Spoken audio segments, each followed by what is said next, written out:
എല്ലാവരെയും വെറൈറ്റി ചാനലിലേക്ക് സ്വാഗതം ചെയ്യുന്നു. പോപ്കോൺ വറുത്ത് വിളയിച്ചെടുത്താലോ? ഒരു കടായി വെച്ചിട്ട് പോപ്കോൺ അതിലേക്കിട്ട് നല്ലവണ്ണം അത് പൊട്ടിച്ചെടുത്ത് മാറ്റി വയ്ക്കുക. ആ കൂടെ ഒരു ശകലം മഞ്ഞൾപ്പൊടിയും കൂടെ അതിലേക്ക് ചേർത്തേക്കണം.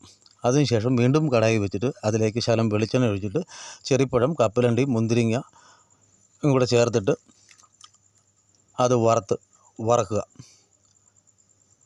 ആ കൂടെ വലിയ തേങ്ങയ്ക്ക് അരമുറി തേങ്ങയും കൂടെ ചേർക്കുക.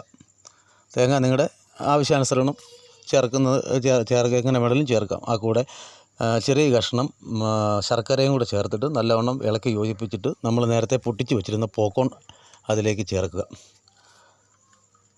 അതിനുശേഷം അതിലേക്ക് ഒരു ശകലം ചൂടുവെള്ളം തളിച്ച് കൊടുത്തേക്കണം. എങ്കിലേ അത് നല്ലവണ്ണം കുഴഞ്ഞ് കിട്ടുകയുള്ളൂ. അല്ലെങ്കിൽ ഒന്നിലൊന്നി പിടിക്കാതെ കിടക്കും. നല്ലൊരു ഐറ്റമാണ്. വീഡിയോ കണ്ട് ഇഷ്ടപ്പെട്ടാൽ എല്ലാവരും ലൈക്ക് ചെയ്യാനും സപ്പോർട്ട് ചെയ്യാനും സബ്സ്ക്രൈബ് ചെയ്യാനും മറക്കല്ലേ. ഇത്രയേ ഉള്ളൂ. Thanks for watching.